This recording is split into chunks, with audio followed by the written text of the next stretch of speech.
Dear listeners, in this closed reading session, we will be finishing the preliminary part of Martin Heidegger's basic questions of philosophy. But before we dive into the text, I will give a recapitulation of what we covered last time. The main goal of the steps that Heidegger undertakes in these sections is to establish what it means exactly to ask the question of truth in an original way.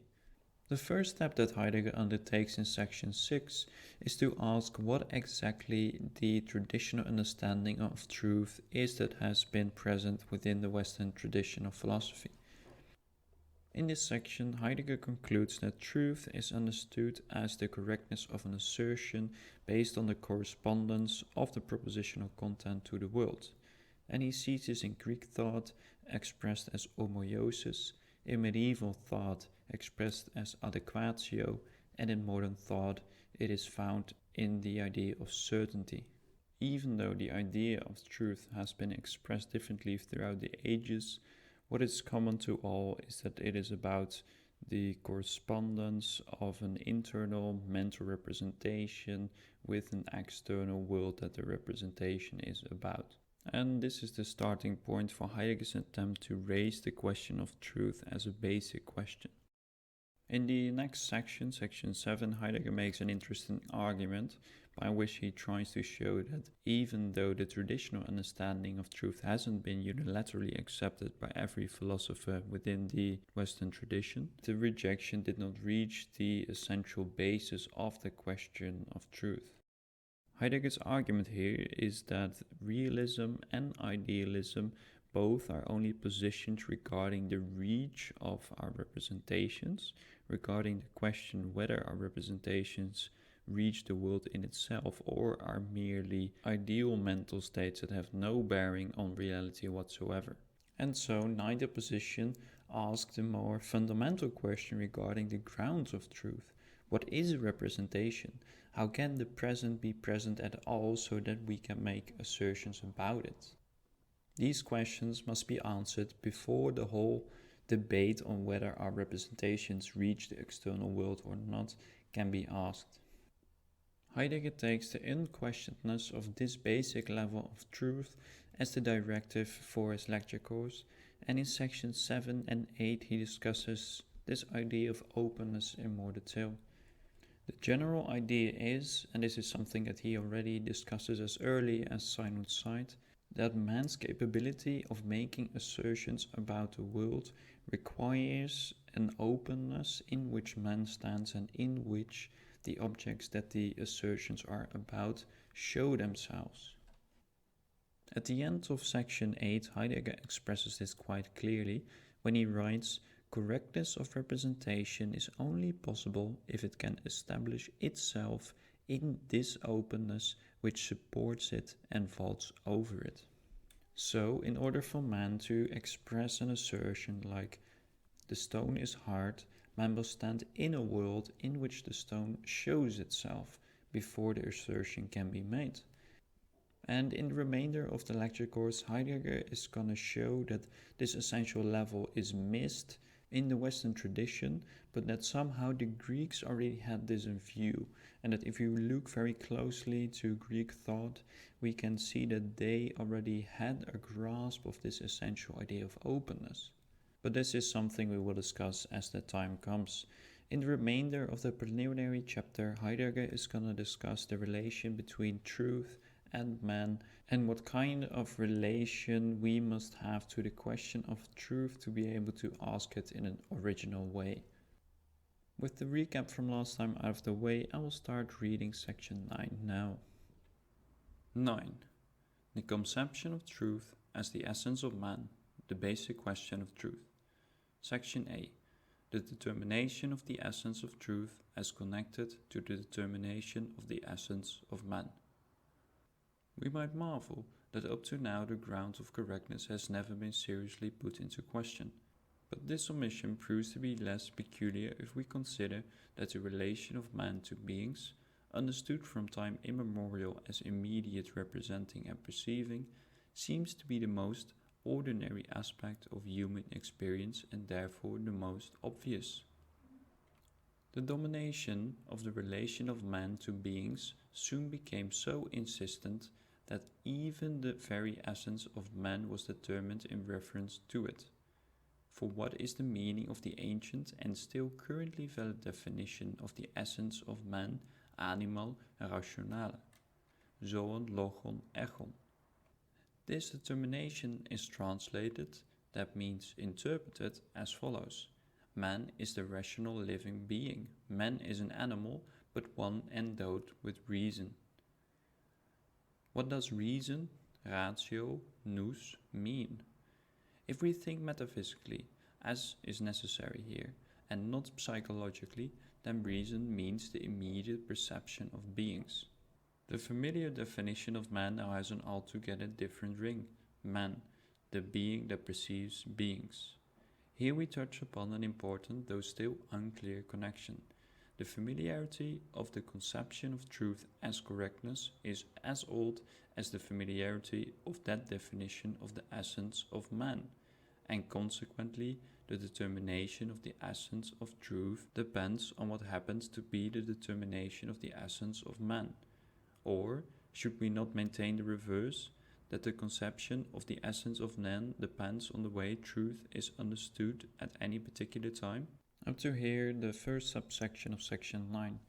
I think it will not be fruitful to discuss in detail what Heidegger means here, because he is merely trying to attune us to a way of understanding the relation between truth and man as essential. He's not giving any detailed arguments, but merely trying to move us in a direction in which we experience this relation.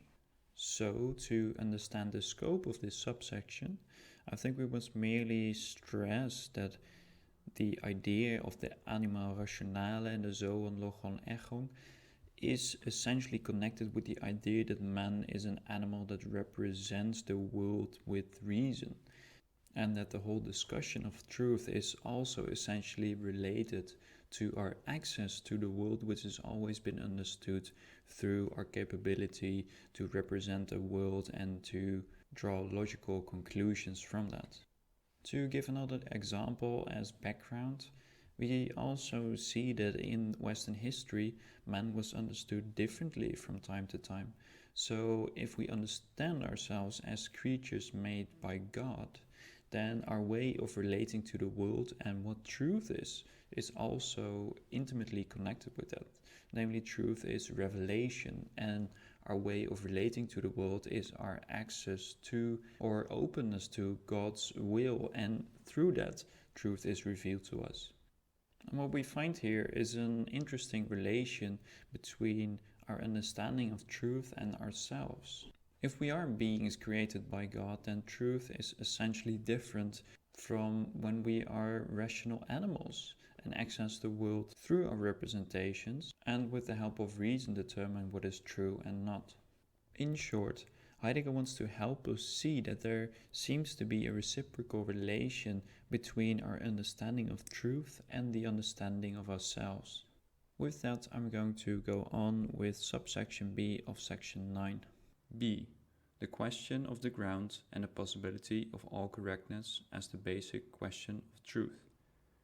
We are not yet in a position to decide that question. At the moment, it is not enough for us to glimpse something worthy of questioning in the familiar theory of truth as correctness. The questionable element is again of such a kind that it must be recognized and displayed as the ground of the possibility of all correctness. If we interrogate this ground or basis of correctness, then we are asking about truth in the sense of a basic question. It is therefore not a matter of arbitrariness, and still less an empty passion to revise, no matter the cost, what has come down to us. That is, to take the traditional theory of truth as correctness ultimately for granted no longer, but to experience it instead as a source of uneasiness. But this reference to openness as the ground of correctness is still quite extrinsic. It can only intimate in a very preliminary way that and to what extent something worthy of questioning lies hidden in the traditional theory of truth. What really is the ground of correctness, and where and how does this multiple and yet unitary openness have its own essence and content? All these things remain in the dark. Therefore, we cannot explain why this ground is so rarely glimpsed, and then only from afar. We cannot even begin to estimate what will happen to man when the experience of this ground is brought to bear in its full scope. What we need to discuss above all, however, is why and wherefore we are raising the question that we are, since the familiar conception of truth has satisfied 2000 years of Western history. In this subsection, not much more is being added to what Heidegger has said already. Here, he is merely stressing the fact that undertaking the question of truth and turning it into a basic question is not some empty, random way of filling a lecture course. Instead, asking the question of truth as a basic question is a directive taken directly from the way that truth has been understood in the Western tradition. If we look at it very critically and ask what is the basis for correctness, then the traditional understanding of truth just has no clear answer to that. And in this way, Heidegger says we should take seriously the asking of the question of truth in an original way. In addition to that, he also, in the very last paragraph of the subsection, makes a remark that indicates what he's going to do in the lecture course. For he says that above all, we must discuss why and wherefore we are raising the question and why this question hasn't been asked by the tradition. So it's not only about giving an answer, but it's also about understanding why this question has remained in the dark, why the idea of openness has not previously occurred to any of the Western philosophers that dealt with truth. That was it for section 9. I will now read the recapitulation. Recapitulation 1. The relation between question and answer in the domain of philosophy. These lectures are proclaiming no internal truths. I say this to obviate misunderstandings which could easily impede our collaboration. I am not capable of such a proclamation, nor is it my task. Rather, what is at issue here is questioning, the exercise of right questioning to be achieved in the actual performance of it. This seems to be little enough for one who is pressing on to the possession of answers, but in philosophy the relation of question and answer is quite peculiar. To speak metaphorically, it is like climbing a mountain. We will get nowhere by positioning ourselves on the plane of ordinary opinion and merely talking about the mountain, in order to gain in that way a lived experience of it. No, the climbing and the approach to the peak succeed only if we begin to mount. The peak might indeed be lost from view as we climb, and yet we keep coming closer to it. Furthermore, climbing includes slipping and sliding back, and, in philosophy, even falling. Only one who is truly climbing can fall down. What if those who fall down experience the peak, the mountain, and its height most profoundly, more profoundly and more uniquely than the ones who apparently reach the top, which for them soon loses its height and becomes a plane and something habitual? It is not possible to judge and measure either philosophy or art, or in general any creative dealing with beings, with the aid of the facile bureaucracy of sound common sense and a presumably healthy instinct, already distorted and misled long ago, no more than with the empty sagacity of a so-called intellectual. Here the whole and every single thing within it can be experienced only in the actual performance of the painful work of climbing. Anyone here who is only snatching up isolated propositions is not climbing along with me. The task is to go along every single step and the whole series of steps. Only in that way will there be a discourse of the matter we are mediating on and of the goal we want to reach. Alright, I find this passage quite fascinating, and it's something that I read with my students. So every year when I start out, I read this passage and especially draw attention to the metaphor of climbing a mountain as a way of showing them and telling them that philosophy is not so much about quick answers and about getting it right, but it's more about going on a journey that can be very difficult sometimes, and that even for students at that level, it might happen that the philosophy is just quite complicated and it takes a lot of time to get used to the way that the problems are being thought of, and you have to deal with thinkers that lived a long time ago, so that's also difficult to get in touch with the ideas and the way of thinking of the past. So there are gonna probably be moments that one feels lost, but that is something that should be treasured rather than avoided. And in addition to this, there's one more point that can be taken away from the last read passage. And it's at the very end when he says that anyone here who isn't only snatching up isolated propositions is not climbing along with me. So philosophy is not about being able to represent or repeat a whole scala of things that philosophers say, of the ideas that they had, but it's about questioning in an essential way. And questioning is always about going on a journey and moving along and going through the experiences yourself. If you're not going through the experiences yourself, then what is being thought about stays abstract and distant. And that means one is merely learning about philosophy instead of learning to do philosophy. Additionally, I wish to add that this is especially true for phenomenology.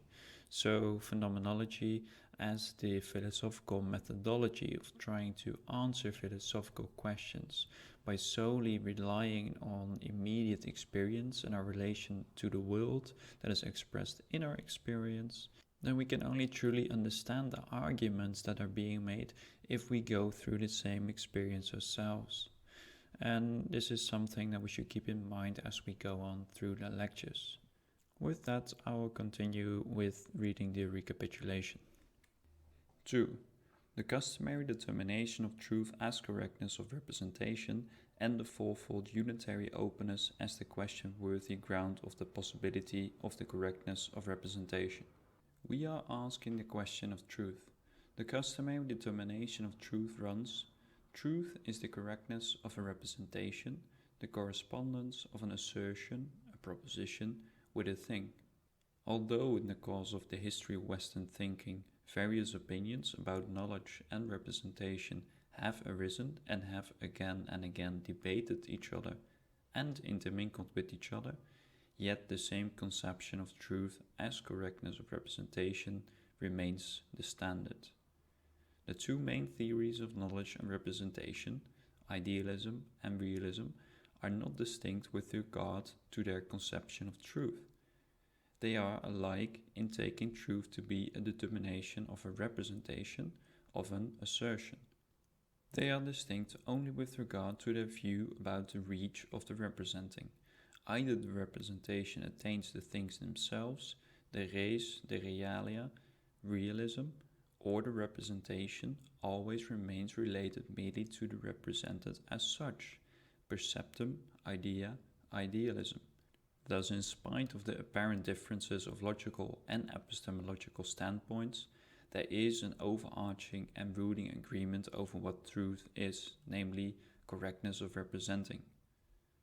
But in the self-evident determination of truth as correctness, there lurks something worthy of questioning: the multiple unitary openness of the things, of the region between things and man, of man himself, and of man to fellow man. If it were not for this openness, there could never occur representing that conforms to a thing. For this conforming to something does not first create the openness of the things and the openness of man for what he might encounter. On the contrary, it settles into an openness already holding sway and does so, as it were, each time anew. This openness is therefore the ground of the possibility of correctness, and as this ground, it is something worthy of questioning and inquiry. At first, it is unclear what it really is that we are referring to here and are calling openness, and that could only be one more reason to abandon the inquiry into what we say is worthy of questioning, especially if we recall that for 2000 years Western history has been satisfied with the ordinary conception of truth.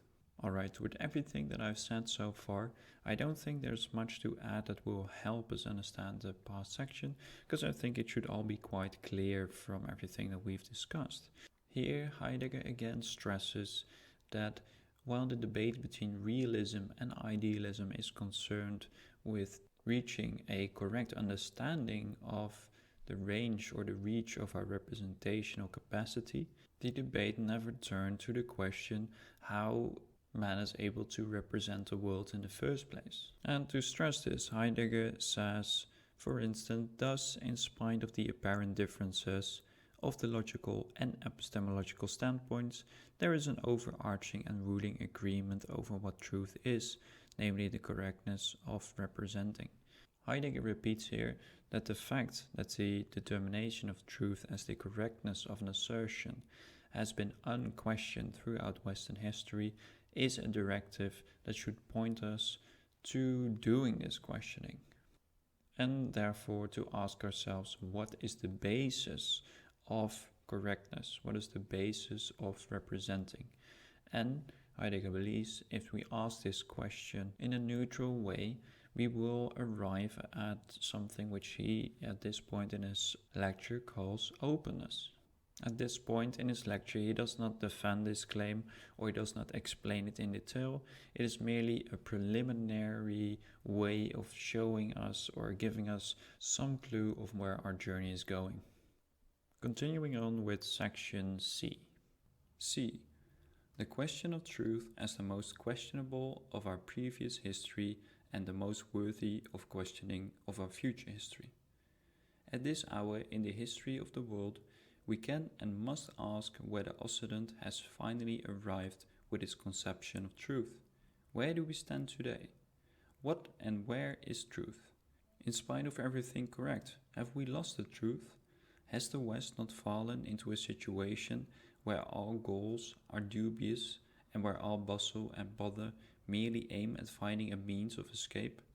How else are we supposed to understand metaphysically that Western man is driven either to the complete destruction of what has been handed down or to the warding off of this destruction?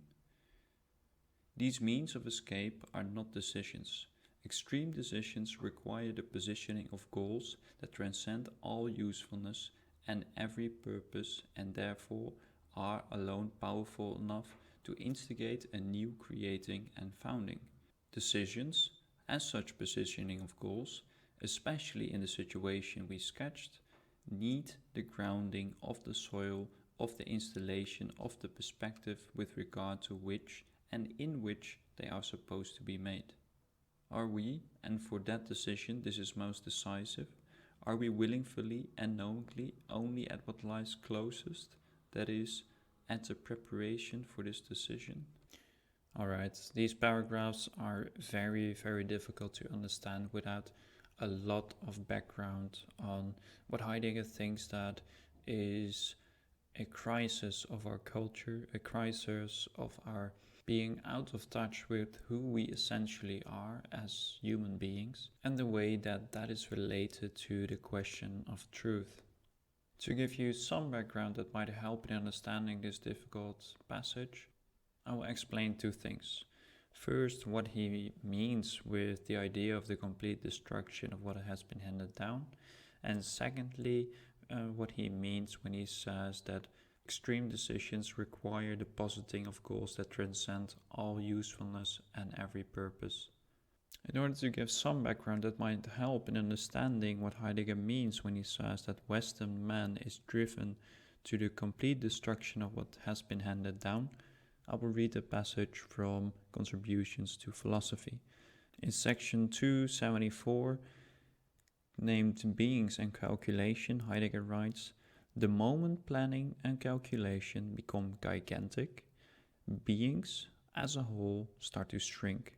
The world becomes ever smaller, not only in the quantitative sense, but also in its metaphysical significance.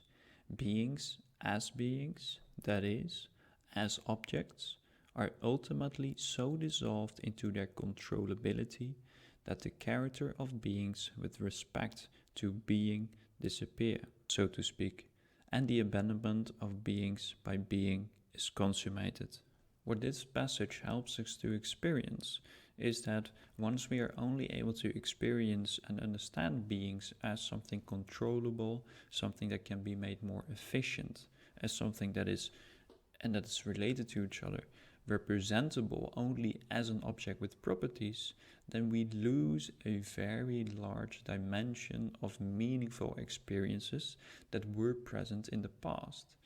And that is namely a metaphysical understanding of beings and of relating to the world.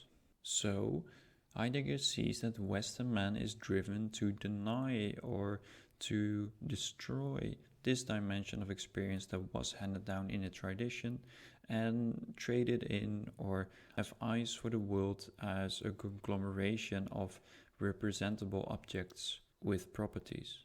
In summation, we could say that for Heidegger, asking the question of truth is an attempt at recovering what has been lost. The second point that I wish to explain is what Heidegger means when he says that extreme decisions require the positing of goals that transcend all usefulness and every purpose. For this, I would also like to look at Heidegger's contributions to philosophy. And in section 43, called Being and Decision, Heidegger writes, "What is here called decision then proceeds to the innermost center of the essence of being itself, and thus has nothing in common with what we understand as making a choice or the like. Instead, decision, Entscheidung, refers to the sundering itself, which separates, scheidet, and in separating lets come into play for the first time the appropriation of precisely this sundered open realm as the clearing for the self-concealing and still undecided for both the belonging to being of the human being as the one who grounds the truth of being and the assignment of being to the time of the last God." What we need to take away from this passage is that what Heidegger calls decision is not a choice or a path chosen with the help of our will. Decision in German is Entscheidung. And here Heidegger uses the term to show that the decision has to do with the Scheidung, which he calls the open realm sundered in which beings are able to be. So the decision is not a decision made by man, but it's about what shows itself and what doesn't. And it is here that the previous point intertwines with the second point, because Heidegger believes that the decision made in modern times is incredibly shallow. Beings can only show themselves as objects with certain properties that need to be made efficient, and different ways of relating to the world are inaccessible for us. Now, if we want to fight this feature of the modern world, then we need to influence the decision, the way that things show up. But this is not on the level of a choice of the human being, according to Heidegger. Now we are in a better position to understand his words. Extreme decisions require the positing of goals that transcend all usefulness and every purpose. So changing the decision about what shows up must be done on a fundamentally different level, namely because it's at a pre-experiential level that this change needs to occur. But this is something that Heidegger is not clear about himself, like how that change is supposed to occur. He has some vague ideas that we will also encounter during the lectures, but for now I'll leave it at this.